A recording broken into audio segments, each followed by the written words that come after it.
ఈరోజు దేవుని వాగ్దానము. తన్ను తాను హెచ్చించుకునివాడు తగ్గింపబడును, తన్ను తాను తగ్గించుకునివాడు హెచ్చింపబడును. మత్తయి సువార్త 23వ అధ్యాయము 12వ వచనము. నీ ఎదుగుదల నీ తగ్గింపులోనే ఉంటుంది. నిన్ను నీవు హెచ్చించుకోకు, గర్వపడకు. ఎల్లప్పుడూ తగ్గించుకొని దేవునికి లోబడి ఉండు.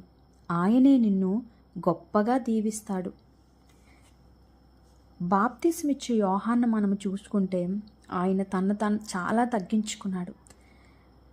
స్త్రీలు కనిన వారిలో బాప్తిస్మిచ్చు తల్లి ధన్యురాలని దేవుడే సాక్ష్యం ఇస్తున్నాడు. అయినప్పటికీ బాప్తిస్మిచ్చు యోహాన్ చెప్తున్న మాట ఏంటంటే, నేను యేసు ప్రభువుకి నేను చెప్పులు మోయటకు కూడా సరిపోయేవాడిని కాదని తగ్గించుకున్నాడండి.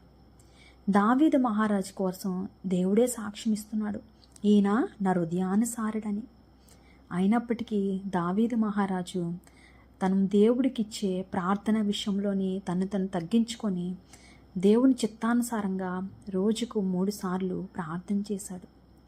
మోషే కోసం దేవుడే సాక్ష్యం ఇచ్చాడండి, ఈయన నా స్నేహితుడు, నా ఇల్లంతలోని నమ్మకమైన వాడని.